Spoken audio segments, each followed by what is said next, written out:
जय श्री कृष्ण मेरे सभी प्यारे कथा श्रोताओं को। मेरा नाम है नमित अग्रवाल और स्वागत है आपका मेरे चैनल कथावाचक में। कृष्ण लीला में आज हम नया खंड शुरू करने वाले हैं जिसका नाम है श्री विज्ञान खंड। आइए आज की कथा आरंभ करते हैं। राजा जनक ने पूछा, मुने, भगवान श्री कृष्णचंद्र के उस भक्ति मार्ग का जो सर्वश्रेष्ठ है तथा जिसके प्रभाव से मैं भी भक्त बन जाऊं, वर्णन कीजिए। नारद जी बोले, राजन, वेद व्यास जी के मुख से सुने हुए भक्ति मार्ग का मैं वर्णन करता हूँ। यह वह मार्ग है जिस पर चलने से भक्त वत्सल भगवान श्री कृष्ण प्रसन्न हो जाते हैं। अपने भुजदंडों के बल से उद्धत इंद्र पर विजय प्राप्त करके भगवान श्री कृष्ण ने द्वारका में सुधर्मा नाम की दिव्य सभा की प्रतिष्ठा की थी। विश्वकर्मा के द्वारा रचे गए वैदूर्य मणि के खंभों की करोड़ों पंक्तियां उसके मंडप की शोभा बढ़ाती थी। वहां की भूमि पद्मराग मणि से जड़ी गई थी। उस पर मूंगे की दीवालों से कई विभाग बने थे जिन पर रंग बिरंगे चंदोवे शोभा दे रहे थे और मोतियों की झालरें लटकाई हुई थी। उसकी दीवारें सिंहासन के आकार की थी। उन पर काले मेघ में कौंधने वाली बिजली का सा प्रकाश फैलाने वाले जाम्बू नद सुवर्ण के करोड़ों चमचमाते हुए कलश सुशोभित थे।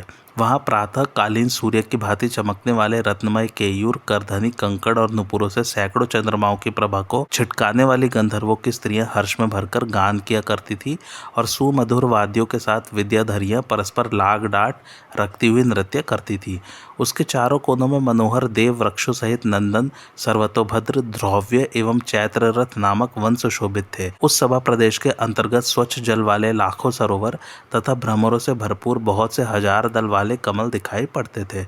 इस प्रकार की वह सुधर्मा सभा ध्वजा एवं पताकाओं से अलंकृत तथा 10 योजन के विस्तार वाली थी। 5 योजन की उसकी ऊंचाई थी। उसमें गया हुआ पुरुष अपने को सर्वश्रेष्ठ समझता है। जिसे वहाँ का सिंहासन उपलब्ध हो जाता वह तो मैं इंद्र हूँ यो कल्पना करने लगता है। त्रिलोकी में जितने चातुर्य गुण हैं वे सभी उस पुरुष के शरीर में आकर रहने लगते हैं। वहाँ जितनी देर मनुष्य ठहरता है उतनी देर तक शोक, मोह, जरा, मृत्यु तथा भूख प्यास ये 6 प्रकार के विकार उसके पास नहीं फटकती। जितने मनुष्य वहाँ प्रवेश करते हैं उतनी ही बड़ी वह सभा अपने प्रभाव से दिखाई देने लगती है। यादवों की संख्या 56 करोड़ थी। अनुचरों सहित वे सभी उक्त सभा भवन के आंगन के 1/4 भाग में ही समाये हुए दिख पड़ते थे, जहाँ साक्षात परिपूर्णतम भगवान श्री कृष्णचंद्र ही विराजमान रहते थे। उस सभा का वर्णन कौन कर सकता है। उस सभा में एक दिन महाराज उग्रसेन विराजमान थे। करोड़ों यादव उन्हें घेरे हुए थे। सूत, मागध और वंदियों द्वारा महाराज का यशोगान हो रहा था। साक्षात पराशर कुमार मुनिवर वेद व्यास जी आकाश मार्ग से वहां पधारे। उनके शरीर की कांति मेघ के समान श्यामल थी और वे बिजली के समान पीली जटा धारण किए हुए थे। उन्हें देखकर यदुराज तुरंत उठ खड़े हुए और उन्होंने हाथ जोड़कर मुनि को प्रणाम किया। फिर उन्हें आसन पर बिठाकर तथा पूजा के उपचार समर्पित कर वे मुनि के सामने खड़े हो गए।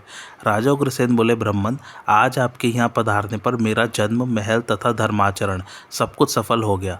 भगवान, आप जैसे सदा आनंद स्वरूप महानुभावों की कुशल तो स्वयं श्री कृष्ण चंद्र को अभीष्ट है। फिर भी अपनी कुशल कहिए जिससे मैं निश्चिंत हो जाऊं। प्रभु, आपके समान साधु पुरुष जहाँ जहाँ जाते हैं वहाँ वहाँ लौकिकी और पारलौकिकी दोनों प्रकार की सिद्धियाँ रहती ही हैं। मुनिवर व्यास जी जहाँ संत पुरुष एक क्षण भी निवास करते हैं वहाँ स्वयं श्रीहरि रहते हैं। ब्राह्मण, फिर लौकिक गुणों की तो बात ही क्या है। मुनिवर, मैंने पूर्व जन्म में कौन सा पुण्य अथवा यज्ञ किया था जिसके फलस्वरूप मुझे द्वारका का राज्य प्राप्त हो गया। यही नहीं, आपके समान बड़े बड़े ब्राह्मण देवता मेरे महलों में प्रतिदिन पधारते रहते हैं। इससे मैं अनुमान करता हूँ कि मैंने निसंदेह सबसे बड़ा पुण्य किया है। व्यास जी ने कहा, महाराज, तुम धन्य हो तथा तुम्हारी निर्मल बुद्धि को भी धन्यवाद है। पूर्व जन्म में तुमने सबसे बड़ा पुण्य किया था। तुम्हारा नाम मरुत था। मन में किसी भी प्रकार की कामना न रखकर तुमने विश्वजित नाम का यज्ञ किया था। उससे भगवान श्रीहरि प्रसन्न हुए थे। तुम्हारे निष्काम भाव से तुम्हें यह परम सौभाग्य प्राप्त हुआ है। श्री कृष्णचंद्र साक्षात परिपूर्णतम भगवान श्रीहरि ही है। अनंत ब्रह्मांड उनके अधीन है और वे परात्पर प्रभु गोलोक के स्वामी हैं। वे परम स्वतंत्र होने पर भी भक्ति के वशीभूत हो तुम्हारे महलों में विराजते हैं। यदुराज, यही बड़ी विचित्र बात है कि भजन करने वालों को भगवान मुक्ति दे देते हैं किंतु भक्ति का साधन कभी नहीं देते। इसलिए भक्ति योग को बहुत दुर्लभ समझो। राजा उग्रसेन बोले, आपके द्वारा किए गए वर्णन को सुनकर मैं कृतकृत्य हो गया तथा आनंद से भर गया हूँ। आपने मेरे ऊपर बड़ी कृपा की। मेरे मन में उठे हुए संदेह को दूर करने में आप ही समर्थ हैं। ब्राह्मण, सकाम कर्मों की क्या गति होती है, उनका क्या लक्षण है और उनके कितने भेद हैं, इसे तत्वतः कहने की कृपा कीजिए। व्यास जी ने कहा, राजन, गुणों के साथ संबंध से सभी कर्म सकाम हो जाते हैं। वे ही फल का त्याग कर देने पर निष्काम हो जाते हैं। जो सकाम कर्म है उसे बंधन समझो, जो निष्काम कर्म होता है वह मोक्ष देने वाला है, अतएव वह परम मंगलमय होता है। सत्व, रज और तम इन 3 गुणों की उत्पत्ति प्रकृति से होती है। जैसे भगवान विष्णु से सारे पदार्थ व्याप्त है, उसी प्रकार गुणों से संपूर्ण विश्व ओतप्रोत है। सत्वगुण की स्थिति में जिनके प्राण निकलते हैं वे स्वर्गलोक में जाते हैं, रजोगुण में प्रयाण करने वाले नरलोक के अधिकारी होते हैं तथा तमोगुण की अधिकता में मरने वाले को नरक की यातना भोगनी पड़ती है। जो गुणों के संबंध से रहित होते हैं वे श्री कृष्ण को प्राप्त होते हैं। जिन्होंने वनवासी होकर पंचाग्नियों का सेवन रूप तप किया है वे निष्पाप होकर सप्तर्षियों के लोक में चले जाते हैं। जो संन्यास आश्रम के नियमों का पालन करने वाले त्रिदंडधारी हैं तथा जिन्होंने इंद्रिय एवं मन के स्वभाव पर विजय पाली है वे सत्यलोक के यात्री होते हैं। जो निर्मल चित्त वाली ऊर्ध्वरेता योगीराज अष्टांग योग का सेवन करते हैं वे उसके प्रभाव से जनलोक अथवा महरलोक में जाते हैं, इसमें कुछ भी संदेह नहीं है। यज्ञ का अनुष्ठान करने वाला पुरुष बहुत वर्षों तक इंद्रलोक में वास पाता है। दानशील व्यक्ति चंद्रलोक को और व्रतशील पुरुष सूर्यलोक को जाता है। तीर्थों की यात्रा करने वाले अग्निलोक को, सत्य प्रतिज्ञा वरुण लोक को, विष्णु के उपासक बैकुंठ लोक को तथा शिव की आराधना करने वाले शिवलोक को प्रयाण करते हैं। जो सुख, ऐश्वर्य और संतान की कामना से नित्य पितरों का पूजन करते हैं वे दक्षिण मार्ग से अर्यमा के साथ पितृलोक को चले जाते हैं। इसी प्रकार 5 देवों की उपासना करने वाले स्मार्तलोक स्वर्गलोक के अधिकारी होते हैं। प्रजापतियों के उपासक दक्ष आदि प्रजापतियों के लोक को जाते हैं। भूतों को पूजने वाले भूतलोक को और यक्षों को पूजने वाले यक्षलोक में प्रयाण करते हैं। जो जिसके भक्त होते हैं वे उसी के लोक में जाते हैं, इसमें कुछ भी संदेह नहीं है। वैसे ही बुरे संग के वशीभूत होकर पाप में रचे पचे रहने वाले लोग यम लोक में जाते हैं, जो दारुण नरकों से घिरा हुआ है। ब्रह्मलोक पर्यंत जितने भी लोक हैं उनमें जाने पर पुनरागमन होता है। इससे तुम समझ लो कि संपूर्ण लोक पुनरावर्ती है। सकाम कर्मियों की यही गमनागमन रूप गति होती है। जब तक जीव के पुण्य समाप्त नहीं होते तब तक वह स्वर्गलोक में विहार करता है। पुण्य के शेष हो जाने पर उसे न चाहने पर भी काल की प्रेरणा से नीचे गिरना पड़ता है। अतः हे महाबाहु यादवेंद्र, कर्म में फल का त्याग कर देना चाहिए। मनुष्य को चाहिए कि वह ज्ञान और वैराग्य से युक्त होकर निष्काम भक्त हो जाए, फिर प्रेम लक्षणा भक्ति के द्वारा भगवान श्री हरि के भक्तजनों का प्रीति पात्र बनकर भगवान श्री कृष्ण चंद्र के चरण कमलों की, जो अभय प्रदान करने वाले हैं और जो परमहंसों द्वारा सेवित हैं, उपासना करनी चाहिए। जो हठ पूर्वक समस्त लोगों का संहार करने वाली है वह मृत्यु भी उस भगवत धाम में पहुंच जाने पर शांत हो जाती है। राजा उग्रसेन बोले, भगवान समस्त लोगों को पुनरावर्ती कहा गया है। इस बात से उन सभी लोगों के प्रति मेरे अंतःकरण में निस्संदेह विराग उत्पन्न हो गया है। जहाँ जाकर प्राणी वापस नहीं लौटता और जो सबसे परे है, भगवान श्री कृष्ण चंद्र का वह परम धाम कहाँ पर है, यह मुझे बताने की कृपा कीजिए। व्यास जी ने कहा, जहाँ गए हुए प्राणी वहाँ से लौटते नहीं, भगवान श्री कृष्ण चंद्र का वह धाम ब्रह्मांडों के बाहर है। विज्ञजन उसे ही उत्तम गोलोक धाम कहते हैं। जीव समूह से भरा हुआ 50 करोड़ योजन में विस्तृत यह ब्रह्मांड है। इसके आगे इससे दुगुनी अर्थात 100 करोड़ योजन के विस्तार वाली ब्रह्मद्रव नाम की जल राशि है, जिसमें यह ब्रह्मांड परमाणु के समान दिखाई पड़ता है। उसमें इसके अतिरिक्त करोड़ों ब्रह्मांड और है। उसके उस पार वह गोलोक है जहाँ न सूर्य का प्रकाश है, न चंद्रमा का और न अग्नि का ही। काम, क्रोध, लोभ और मोह की वहाँ गति नहीं है। वहाँ न शोक है, न बुढ़ापा है, न मृत्यु है और न पीड़ा है।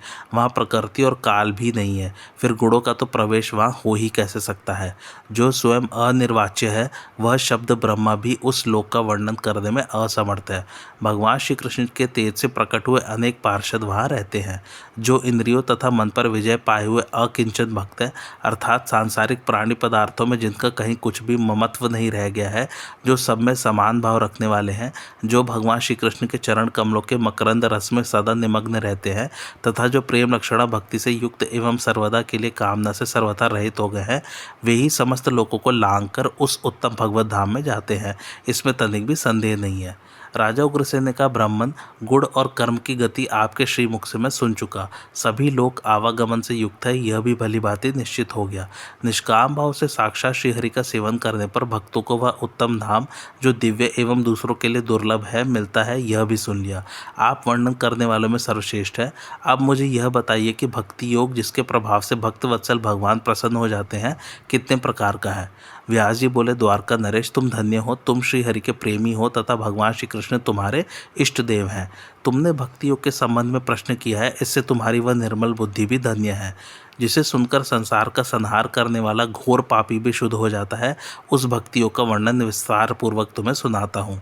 राजन, सगुण और निर्गुण भेद से भक्ति योग दो प्रकार का है। सगुण के अनेक भेद हैं और निर्गुण का एक ही लक्षण है। देहधारियों के गुणानुसार सगुण भक्ति के विभिन्न प्रकार होते हैं। उन गुणों से युक्त 3 तरह के भक्त होते हैं, उनका वर्णन अलग अलग सुनो।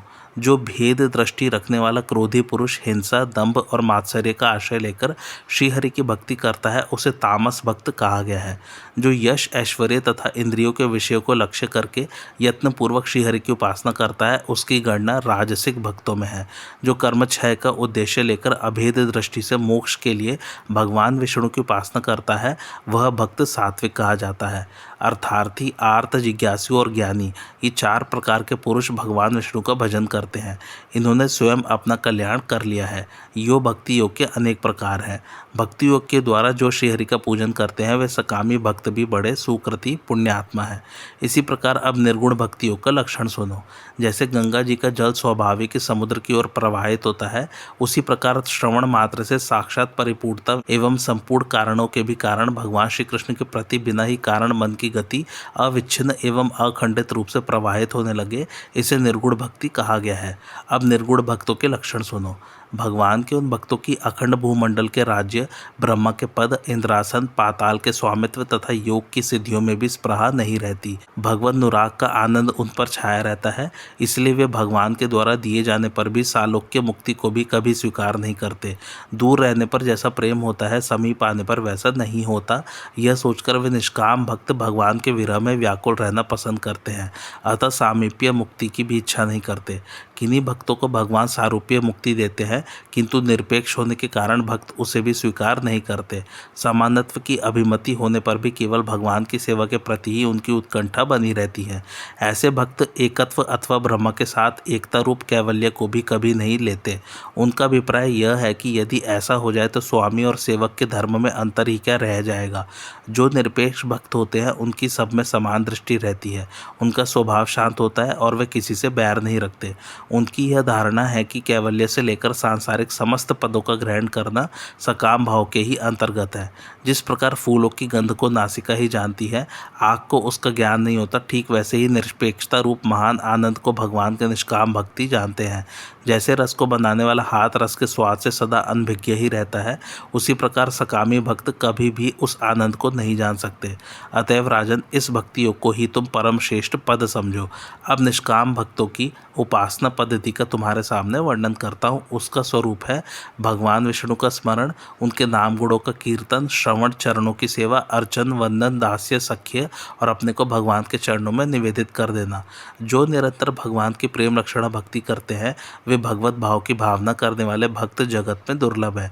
जो बड़ों के प्रति सम्मान, छोटों के प्रति सब तरह से दया तथा अपनी बराबरी वालों के साथ मित्रता का बर्ताव करते हैं, संपूर्ण जीवों पर जिनकी सदा दया रहती है, जो भगवान श्री कृष्ण के चरण कमलों के मधुकर हैं, जिन्हें भगवान श्री कृष्ण के दर्शन की लालसा बनी रहती है, जो अपने विदेशस्थ स्वामी को याद करने वाली स्त्री की भांति भगवान श्री कृष्ण को याद करते रहते हैं, भगवान श्री कृष्ण के स्मरण से जिनका रोम रोम पुलकित हो उठता है, नेत्रों से आनंद की धारा बहने लगती है, भगवान के विरह में कभी कभी जिनके शरीर का रंग बदल जाता है, जो मधुर वाणी से श्री कृष्ण गोविंद हरे की रट लगाए रहते हैं तथा रात दिन भगवान श्री हरि में जिनकी लगन लगी रहती है, वे ही भागवतम भगवान के उत्तम भक्त हैं।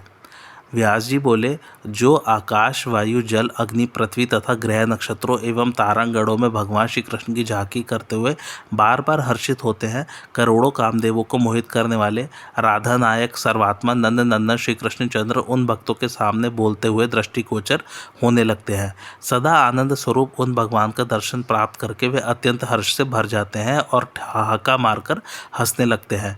वे कभी बोलते और कभी दौड़ लगाया करते हैं, कभी गाते, कभी नाचते और कभी चुप हो रहते हैं। भगवान विष्णु के वे उत्तम भक्त कृतकृत्य हो गए रहते हैं। वे भगवान श्री कृष्ण के स्वरूप ही होते हैं। उनके दर्शन मात्र से मनुष्य कृतार्थ हो जाता है। काल अथवा यमराज कोई भी उन्हें दंड देने में समर्थ नहीं होता। ऐसे भक्तों के वाम भाग में कौमोद की गदा, दक्षिण में सुदर्शन चक्र, आगे शार्ंग धनुष, पीछे बादल की भांति गरजने वाला 5 जन्य शंख, नंदन नाम की महान तलवार, शतचंद्र नामक ढाल और अनेकों तीखे बाण, भगवान के सभी प्रधान आयुध रात दिन सजग होकर उनकी रक्षा किया करते हैं। इसी प्रकार महान कमल उनके ऊपर बारंबार छाया करने के लिए प्रस्तुत रहता है। उन संत पुरुषों के श्रम को गरुड़ जी पंखों की हवा से दूर करते रहते हैं। जहाँ जहाँ उपयुक्त इन महात्मा पुरुषों का गमन होता है, वहाँ वहाँ स्वयं श्रीहरि पधारते हैं और अपने शोभायुक्त चरण कमलों के पराग से उस भूभाग को तीर्थ बना देते हैं। जहाँ संतजन एक क्षण भी ठहरते हैं, वहाँ तीर्थों का निवास हो जाता है। यदि उस स्थान पर किसी पापी का भी देहावसान हो जाए तो उसे भगवान विष्णु का परम पद प्राप्त हो जाता है। जिन्हें भगवान श्री कृष्ण इष्ट है, उनको दूर से ही देखकर आदि व्याधि भूत प्रेत और पिशाच दसों दिशाओं में भाग खड़े होते हैं। अनपेक्ष साधु पुरुषों को नदी नद पर्वत समुद्र तथा दूसरे व्यवधान भी सब जगह मार्ग दे देते हैं। जो साधु हैं, ज्ञान में निष्ठा रखने वाले हैं, जिनका विषयों से विराग हो चुका है, जिनकी जगत में किसी से शत्रुता नहीं होती, ऐसे महात्मा पुरुषों का दर्शन पुण्यहीन मनुष्यों के लिए अत्यंत कठिन है। भगवान श्री कृष्ण का भक्त जिस कुल में उत्पन्न होता है, वह कुल स्वयं मलिन ही क्यों न हो, उसे तुम ब्राह्मण वंश की भांति अत्यंत निर्मल समझो। भगवान श्री कृष्ण का भक्त तो अपने पितृ कुल के 10 पुरुषों को तार देता है। इतना ही नहीं, उसके मातृ कुल तथा पत्नी कुल की भी 10-10 पीढ़ियां नरक यातना एवं पापों के बंधन से मुक्त हो जाती है। महात्मा पुरुषों के संबंधी पोष्य वर्ग, नौकर, सुहज्जन, शत्रु, भार ढोने वाले, घर में रहने वाले पक्षी, चींटियां, मच्छर तथा कीट पतंग भी सभी पावन बन जाते हैं।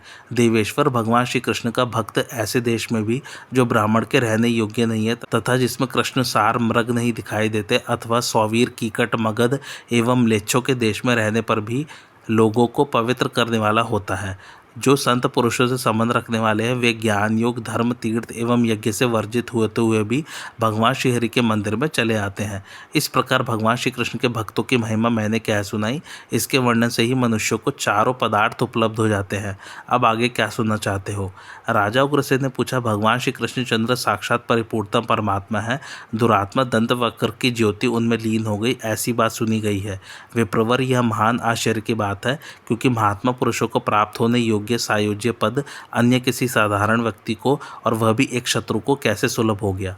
व्यास जी बोले, राजन, यह मेरा है और यह मैं हूँ। यह विषमता त्रिगुणात्मक प्राणियों में रहती है, क्योंकि वे काम क्रोध आदि में रचे पचे रहते हैं। परम प्रभु श्रीहरि के अंदर ऐसी भावना नहीं होती। जो किसी भी भाव से भगवान में अपना मन लगाता है, उसे श्रीहरि की स्वरूपता उपलब्ध हो जाती है। ठीक उसी प्रकार जैसे कीड़ा भृंगी के रूप में परिणत हो जाता है, सांख्य योग के साधन के बिना भी मनुष्य स्नेह, काम, भय, क्रोध, एकता तथा सुहृदता का भाव रखकर भगवान में तन्मयता प्राप्त कर लेते हैं। नंद, यशोदा आदि ने तथा वसुदेव आदि दूसरे लोगों ने स्नेह से और गोपियों ने काम भाव से भगवान को प्राप्त किया, न कि ब्रह्मा भावना से। कारण यह है कि वे भगवान के रूप, गुण एवं माधुर्य भाव में अपना मन भली भांति लगाए रहते थे। तुम्हारे पुत्र कंस को भय के कारण उनका सायुज्य प्राप्त हुआ। इस दंतवक्र को और शिशुपाल आदि दूसरों को क्रोध से, तुम सभी यादवों को एकता सजातीयता के भाव से तथा हम लोगों को सुहृदता से भगवान सुलभ हुए हैं। अतएव किसी भी उपाय से भगवान श्री कृष्ण में मन लगाना चाहिए। रात दिन स्मरण करते रहना, यह शत्रु के लिए ही संभव है और कहीं ऐसा नहीं होता। यही कारण है कि दैत्यगण भगवान श्रीहरि में शत्रु भाव किया करते हैं। व्यास जी ने कहा, राजन, वत्सासुर, अघासुर, धेनुकासुर, ध्वकासुर, पूतना, केशी, कालयवन, अरिष्टासुर, प्रलंबासुर, द्वेद नामक बंदर, बलवल, शंख और शाल्व, इन सभी ने जब प्रकृति और पुरुष से परे प्रभु को प्राप्त कर लिया, तब फिर भक्तिभाव रखने वाले उन्हें प्राप्त कर ले, इसमें कहना ही क्या है। पूर्व काल की बात है। अत्यंत बलशाली मधु और कैटब नाम के दानव, इसी प्रकार हिरण्याक्ष और हिरण्यकश्यपु तथा रावण और कुंभकर्ण भी भगवान विष्णु के साथ बैर ठानकर उनके परम पद को प्राप्त हो गए। फिर जो सदा सत्संग से प्रेम करते थे तथा अत्यंत आदरणीय भगवान के शोभायुक्त चरण कमलों के मकरंद एवं पराग में जिनका मन लुभाया रहता है, ऐसे प्रहलाद, बाणासुर, राजा बलि, शंखचूड़ एवं विभीषण आदि किसने भगवान विष्णु के धाम को नहीं प्राप्त किया। देवर्षि नारद, बृहस्पति, वशिष्ठ, पराशर आदि तथा सांख्ययान, असित, शुकदेव एवं सनक प्रभृति निष्काम भक्त, जो कमल लोचन भगवान के चरण कमलों के मकरंद के प्रधान भ्रमर कहे जाते हैं, भूमंडल में बिना ही स्वार्थ के भ्रमण करते रहते हैं। यति, उत्कल, अंग, भरत, अर्जुन, जनक जी, गाधी, प्रियव्रत, यदु आदि एवं अम्बरीश तथा अन्य निष्काम भक्त एवं श्रेष्ठ परमहंस गण भगवान श्री कृष्ण की अमृतमयी कथा के पान से मस्त हुए घूमते हैं। मंदोदरी, मतंग मुनि की शिष्या भक्तिमती शबरी, तारा, अत्रि मुनि के उनकी प्रिय साध्वी अनसुईया, अहिल्या, कुंती और द्रुपद राजकुमारी द्रौपदी, ये सभी प्रशंसनीय भक्त महिलाएं हो चुकी हैं। परमहंसों के समान ही इनकी भी ख्याति है। सुग्रीव, अंगद, हनुमान, जाम्बवान, गरुड़, जटायु, काकभुशुंडी आदि तिर्यक योनियों के संत, कुब्जा, वायक, सुदामा, माली तथा गुह आदि भी भक्तों का संग पाकर श्रीहरि के उत्तम भक्त बन गए। धर्म, तप, योग, सांख्य, यज्ञ, तीर्थ यात्रा, यम, नियम, चांद्रायण आदि व्रत, वेद पाठ, दक्षिणा, पूजा अथवा दान, भक्ति के बिना ये कोई भी भगवान श्री कृष्ण को वश में नहीं कर सकते।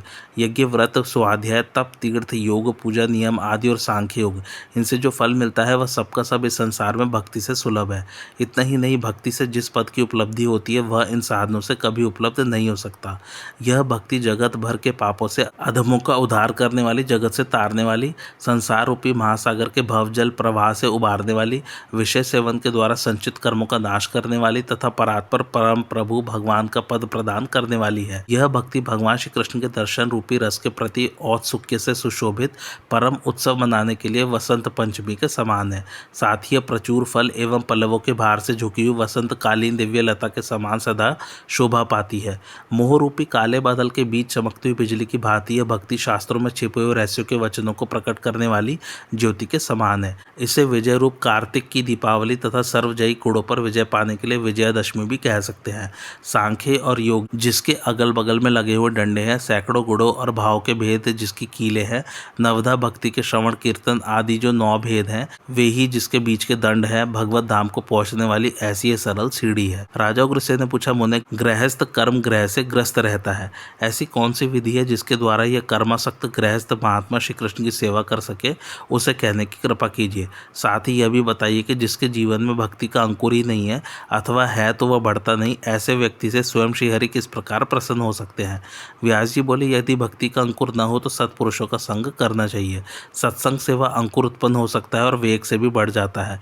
भगवान श्री कृष्ण के सेवन की विधि जिसके प्रभाव से यह गृहस्थ भी शीघ्र भगवान श्री कृष्ण को प्राप्त कर सकता है और जो अत्यंत सुलभ है वह तुम्हें मैं बतलाता हूँ। जिनकी आचार्य के सत्कुल में उत्पत्ति हुई हो तथा जो भगवान श्री कृष्ण के ध्यान में तत्पर हो, उनको गुरु बनाकर मनुष्य सिद्धि पाता है। मनुष्य को चाहिए कि वह ऐसे गुरु से महात्मा श्री कृष्ण की सेवा विधि सीखे। जो भगवान विष्णु की दीक्षा से रहित है उसका सब कुछ निष्फल हो जाता है। गुरुहीन मानव का दर्शन करने पर पुरुष का पुण्य नष्ट हो जाता है। सनातन भगवान श्रीहरि का मंदिर उत्तर मुख बनवाना चाहिए। उसमें ऊंचा आसन स्थापित करके उसके ऊपर कलश से सुशोभित पीठ स्थापित करे। उसमें 3 सीढ़ी बनाए जिनके नाम सतचित एवं आनंद रखें। आसन को मूल्यवान वस्त्र से ढककर उस पर रुई की गद्दी बिछा दे। उसके आसपास तकिए लगाकर उन्हें स्वर्ण के तारों से निर्मित वस्त्र से ढक दे। दीवालों पर भांति भांति के चित्र अंकित करे और भीतर पर्दा लगा दे। सब और मंडप बनाए तथा तोरण, बंधनवार, झरोके, जल के फुहारे तथा जालियों से मंदिर को खूब सजाया जाए। मंदिर के आंगन में चांदी के सुंदर सभा मंडप बनाया जाए। वहाँ आंगन के बीच तुलसी जी का मनोहर चबूतरा हो। मंदिर के बाहरी द्वार पर 2 हाथी बनवाने चाहिए। वैसे ही बनावटी 2 सिंह भी बैठा दें। मंदिर का शिखर सोने का हो। शिखर पर उसके नीचे चक्र बनवा दें। मंदिर के द्वार पर अगल बगल श्रीहरि के मंगलमय नाम लिखने चाहिए। दीवार पर एक और गदा, पद्म, शंख और शांग धनुष अंकित कराएं। बाई और तरकस और दाहिनी तरफ केवल बाढ़ की चित्रकारी बनवाएं। मंदिर के पिछले भाग में शतचंद्र नामक ढाल, नंदक नाम वाली तलवार, हल और मूसल प्रयत्न पूर्वक अंकित कराएं। सिंहासन की पीठ पर गोपियों तथा गायों को, उसकी सीढ़ी पर गोपालों को और किवाड़ पर जय एवं विजय लिखें। देहली पर कल्पवृक्ष, खंभों पर मनोहर लताएं, जहाँ तहाँ दीवालों पर पाप नाशनी गंगा, यमुना, वृंदावन, गोवर्धन, चीरहरण तथा रासमंडल आदि के लीला चित्र अंकित कराएं। फिर प्रयत्न करके चित्रकूट, पंचवटी, राम एवं रावण का युद्ध अंकित कराएं, किंतु उसमें जानकी हरण का प्रसंग अंकित न कराया जाए। 10 अवतारों के चित्र, नर नारायण आश्रम, 7 पुरियां, 3 ग्राम, 9 वन और 9 उसर भूमि के चित्र अंकित कराएं। बुद्धिमान पुरुष इस प्रकार के चित्रों को अंकित करा के मंदिर का निर्माण कराएं। तदंतर उसमें भगवान श्री कृष्ण के विग्रह की स्थापना करें। श्री कृष्ण की किशोर अवस्था हो और वे हाथ में बांसुरी लिए उसे बजाना ही चाहते हो तथा उनका दाहिना पैर टेढ़ा हो। इस प्रकार रूप सेवा के लिए सर्वोत्तम माना गया है। भक्त परम भक्ति के साथ इस प्रकार के विग्रह स्वरूप की शीघ्र ही गुरु के द्वारा मंदिर में प्रतिष्ठा करा दे और फिर अत्यंत भाव के साथ सेवा में तत्पर हो जाए। जीभ को भगवान के प्रसाद के रस में, नासिका को तुलसी दल की सुगंध में और कानों को भगवान के कथा श्रवण में लगा दे। इस प्रकार सेवा परायण हो जाए। भागवतोत्तम पुरुषों का कहना है कि जो भाव को जानने वाला पुरुष रात दिन श्री कृष्ण की सेवा करता है वही प्रेम लक्षण संपन्न उत्तम भक्त है। 1000 अश्वमेध और 100 राजसूय यज्ञ भगवान श्री कृष्ण के सेवन की 16वीं कला के एक अंश के बराबर भी नहीं है। जो मनुष्य श्री कृष्ण चंद्र की लीला कथा तथा सेवा के उपदेशक का भी दर्शन कर लेता है वह करोड़ों जन्म के किए हुए पापों से छूट जाता है, इसमें कोई संशय नहीं है। देहावसान हो जाने पर उसे ले जाने के लिए श्याम सुंदर के समान मनोहर विग्रह वाले भगवान के पार्षद गोलोक से रथ लेकर दौड़े आते हैं। आज की कथा ये समाप्त होती। कैसी लगे आप लोग को मेरी कथा मुझे कमेंट करके जरूर बताइए और मेरे चैनल कथावाचक को लाइक शेयर और सब्सक्राइब जरूर कीजिए। Thanks for watching. धन्यवाद।